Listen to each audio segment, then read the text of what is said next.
سندھ کی شہری آبادی اور پاکستان کے سب سے بڑے شہر کراچی میں رہنے والے افراد کی رسومات اور ان کے ذہنوں میں موجود توہمات کے بارے میں آپ جان چکے۔ آئیے اب اپنی تفتیش کا دائرہ بڑھاتے ہوئے چلتے ہیں سندھ کے دیہی علاقوں میں اور دیکھتے ہیں کہ اندرون سندھ میں رہنے والے افراد کن کن توہمات کا شکار ہیں اور اسلام میں ان رسومات کا کیا مقام ہے۔ اندرون سندھ میں رہنے والے افراد کے رہن سہن کے مشاہدے کے لیے سب سے پہلے چلتے ہیں قدیم علاقے خیرپور میرس۔ سندھ کے ضلع میں رہنے والے زیادہ تر افراد کا گزر بسر صوبے کے دیگر اضلاع کی طرح کھیتی باڑی پر ہے۔ کھجور سندھ کی سوغات سمجھی جاتی ہے اور یہ فصل سندھ کو کسی اور صوبے سے ممتاز کرتی ہے۔ خیرپور، روڑی اور سکھر میں وسیع و عریض رقبے پر پھیلے کھجور کے باغات یہاں کی پہچان قرار دیے جاتے ہیں۔ وہم اور وسوسوں کے شکار لوگ اس فصل کو جان سے پیارا سمجھتے ہیں اور بارش کھجور کی فصل کے لیے زہر قاتل ہے، اور اگر بارش پھر بھی شروع ہو جائے تو کیا کیا جائے۔ سندھ کے اس خطے میں کھجور کی فصل کو بارش سے بچانے کے لیے درخت کے ساتھ قرآن پاک باندھ دیے جاتے ہیں اور قرآن کو وسیلے کے طور پر خدا کے حضور پیش کیا جاتا ہے۔ کھجور پکنے کے دوران ہونے والی بارش کو روکنے کا ایک اور قدیم ٹوٹکا ہے جس کے لیے ایک گدھے کی جان جاتی ہے۔ رسم کے مطابق گدھے کو کھجور کے کھیت میں گاڑ دیا جاتا ہے، یعنی اسے زندہ دفن کر دیا جاتا ہے۔ اس رسم کی بنیاد یہ قرار دی جاتی ہے کہ گدھے کی فریاد سے خدا بارش روک دے گا، مگر مہذب معاشرے کے لوگوں کے احتجاج کا اب یہ اثر ہوا کہ لوگوں نے اس توہم پرستی کو تسلیم کرنا ترک کر دیا ہے۔ یہ پرانے بڑے بوڑھے کہاوت ہے کہ گدھے کو گاڑا جائے تو بارش نہیں ہوتی، لیکن بڑے بوڑھوں کا کہنا جو ہے وہ ماننا پڑتا ہے کہ ہاں بھائی کرو، یہ تو لوگ کرتے ہیں۔ ہاں کرتے ہیں، یعنی چوری چھپے اب وہ سختی ہو جاتی ہے تو نہیں کر پاتے کوئی، ورنہ یہ چوری چھپے ہو جاتا ہے، کرتے ہیں۔ حدیث شریف میں آتا ہے، بخاری شریف کی حدیث ہے، ایک شخص حضور علیہ الصلوۃ والسلام کی بارگاہ میں آیا اور اس نے آ کر کہا یا رسول اللہ ہم ہلاک ہو گئے، ہم برباد ہو گئے، پانی نہیں ہے۔ تو حضور علیہ الصلوۃ والسلام جمعہ کا دن تھا اور سرکار علیہ الصلوۃ والسلام ممبر پر کھڑے تھے۔ اس کی اس بات کو سن کر سرکار علیہ الصلوۃ والسلام نے دعا فرمائی تو پورا ہفتہ بارش ہوتی رہی، یعنی جمعہ سے جمعہ تک مسلسل بارش ہوتی رہی۔ دوسرے جمعے اعرابی کہتے ہیں وہی صحابی تھا یا کوئی اور تھا، اعرابی کہتے ہیں کہ وہی تھا یا کوئی اور، پھر آیا، اس نے کہا حضور ہم ہلاک ہو گئے۔ تو پوچھا کہ اب کیا ہوا؟ تو انہوں نے کہا حضور پورا ہفتہ ہو گیا بارش مسلسل ہو رہی اور ختم نہیں ہوئی، تو آپ دعا فرما دیں۔ نبی کریم رؤوف الرحیم صلی اللہ علیہ وسلم نے دعا فرمائی۔ جب حضور علیہ الصلوۃ والسلام نے دعا فرمائی تو وہ بارش اس طرح ہوئی کہ مدینہ کے اطراف میں نہیں ہو رہی تھی، باقی ہر طرف ہو رہی۔ بخاری کے الفاظ ہیں، حضور نے فرمایا اللہم ہوا علینا ولا علینا، یعنی دعا کرنا۔ شریعت سے معیار کیا ملا کہ بارش اگر مسلسل ہو رہی ہے تو دعا کی جائے کہ اللہ تو مہربانی فرما، اب یہ تیرا پانی ہمارے لیے کافی ہے، اور یہ نہ کہا جائے کہ ہم پر بند کر دے۔ تو اصل میں ہم نے اس کو چھوڑ دیا ہے، اب قرآن لٹکا دینا یا گدھے کو دفنا دینا ہم نے اس کو معیار بنا لیا ہے، جس کی وجہ سے ہم شریعت سے دور ہوتے چلے جا رہے ہیں۔ کاش کہ ہم حضور کی اس حدیث کو سامنے رکھ کر یہی دعا کریں تو ہم بھی رحمت سے محروم نہ ہوں، اور جو دوسرے لوگ ہیں حضور کے قول کے مطابق وہ بھی سیراب ہونے لگ جائیں۔ یہ تمام وہ چیزیں ہیں جو عقیدہ کمزور ہونے کی بنا پر ہوتی ہیں، لہٰذا ان تمام چیزوں سے بچنا چاہیے۔ اس کا بہتر طریقہ یہ ہے کہ اللہ تعالیٰ سے مسجد میں 2 رکعت نماز پڑھے، دعا مانگے کہ اللہ یہ مصیبت آ رہی ہے ٹال دی جائے، اور حضور صلی اللہ علیہ وسلم کا عمل یہی رہا۔ کتنی عجیب بات ہے کہ ایک جانور کو اذیت دے کر کے وہ چیخے گا، پکارے گا تو اللہ اس کی بات کو سن لے گا اور بارش روک دے گا۔ تم خود کیوں نہیں 2 رکعت نماز پڑھ لیتے ہو؟ تم خود کیوں نہیں مصلی بچھا کر اللہ سے دعا کر دیتے ہو کہ اللہ ہمارے حق میں جو ہے وہ ہو ہمارے حق میں؟ اور پھر کیا کھجور رازق ہے یا اللہ رازق ہے؟ سوال یہ پیدا ہوتا ہے، کیا یہ جو اس وقت کھجور کی فصل یا فلاں فصل اتر رہی ہے یہ رازق ہے ہماری، یا جس نے اس درخت کے اندر فصل اگائی ہے وہ ہمارا رازق ہے؟ تو اگر فرض کریں اس دفعہ وہ رحمت آ رہی ہے، اللہ کی طرف سے بارش برس رہی ہے، اور اس دفعہ کی فصل اچھی نہیں ہوگی، تو اس کا تو وعدہ ہے کہ میں تمہیں بھوکا نہیں مرنے دوں گا، اس کا تو وعدہ ہے میں تمہیں کھلاؤں گا تمہیں۔ لہٰذا یہ چیزیں قابل مذمت ہیں، قرآن کو لٹکا دینا یہ توہین ہے قرآن کی۔ سندھ کی دھرتی بزرگان دین کے مزارات کے حوالے سے بھی مشہور ہے۔ عظیم صوفی شاعر سچل سرمست کا مزار بھی اسی شہر میں واقع ہے۔ یہ سندھ کا وہ حصہ ہے جہاں آبادی کی بڑی تعداد पंजाब और सराइकी इलाकों से ताल्लुक़ रखने वालों की है। लुकमान खैरपुर का वो मोहल्ला है जहां महाजिर, सिंधी और पंजाबी एक साथ आबाद हैं। यहां आकर मालूम हुआ कि घर के सामने से मैयत गुजरने पर भी एक रस्म अदा की जाती है। बाज़ लोगों का ख्याल है कि घर के आगे पानी डालने का मकसद मरने वाले की रूह को अपने घर में दाखिल होने से रोकना है, मगर बाज़ लोगों का मानना है कि मैयत के गुजरने पर घर की दहलीज को सैराब करने का मकसद दरअसल मरने वाले को ख़ास अंदाज से अकीदत पेश करना है, ख्वाह मरहूम से आपकी शनासाई थी या नहीं। वो एक रसा ऐसी देखा बड़ों से ऐसे चला रहा है, कोई मैयत जा रही, पानी डाल कर, वो ठंडा पानी, साफ़ पानी, अच्छा पानी वो डालते थे बस।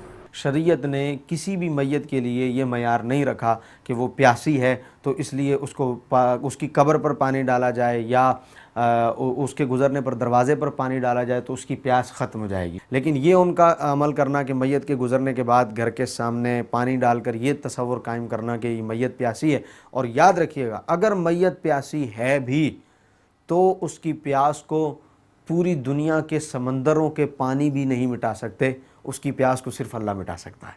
ये बिल्कुल शरीयत के ख़िलाफ़ है कि मैयत जो है अगर गुज़र जाए तो वहाँ पानी छिड़का जाए, मैयत प्यासी होती है।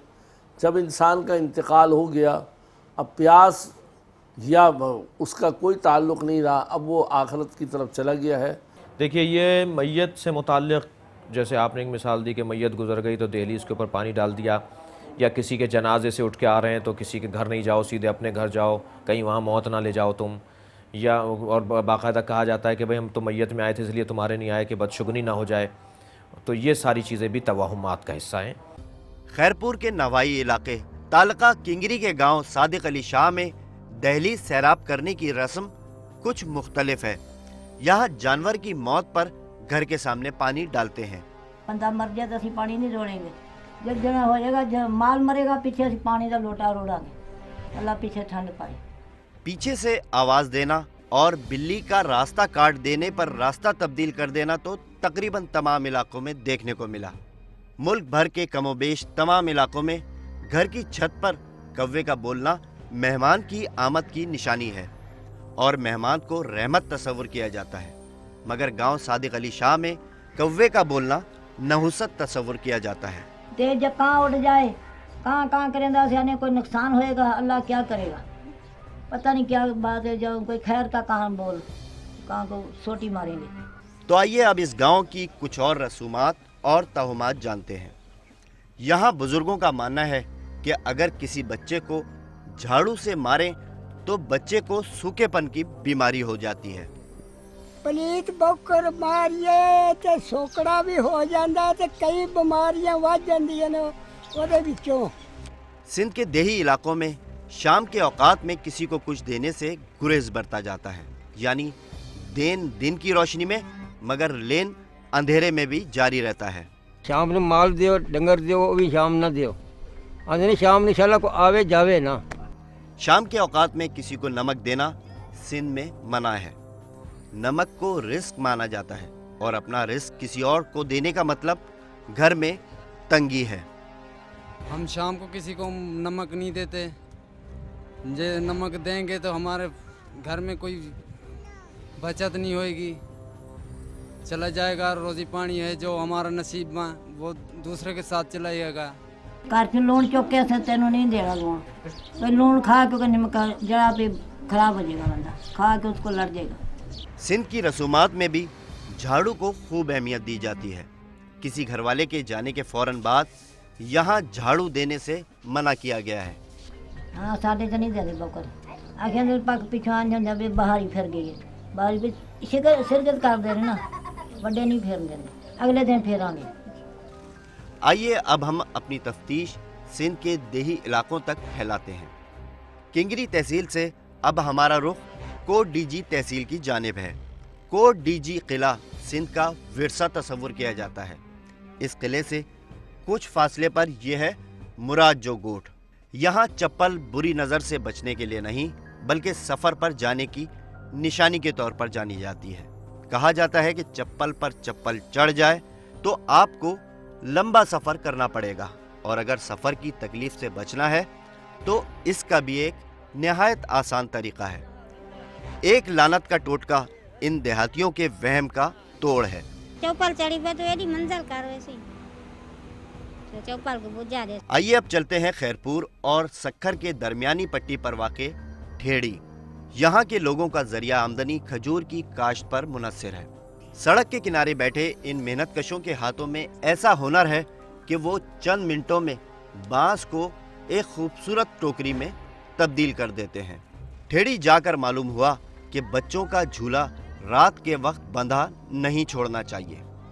यहाँ झूला खोल दिया जाता है वरना इसमें जिन्नात झूलेंगे और फिर ये बच्चे पर सवार हो जाएंगे। तगड़ी रात थी ना ये खोले दा चंगे चमदा ये खोले छड़ो जिन भूत झूठंदो वरी बाहर के चंबड़ो। पाकिस्तानी माशरे में उल्लू के बोलने को नहुसत माना जाता है और अगर ठेड़ी में ये नहुसत फैल जाए तो एक अजीब टोटका है जिसमें नमक का इस्तेमाल है। लोगों का अकीदा है कि आग में नमक डाला जाए तो नहुसत खत्म हो जाएगी वगरना जिंदगी के लिए खतरा। जे की चिबरी थी बोले ना तो रात जो चमदायूं ता मान के लूण भी जो चूल्हे में त या नहुसता या साथे टरी वने। तो हम परस्ती और वहम आज हमारे माशरे का जुज बन गए हैं। कहते थे कि वहम का इलाज हकीम लुकमान के पास भी नहीं था और आज ये साबित भी होता जा रहा है। अनहोनी रसूमात के हवाले से हमारी तफ्तीश जारी है और अगली मंजिल है सुबह पंजाब, मगर एक वक्फे के बाद।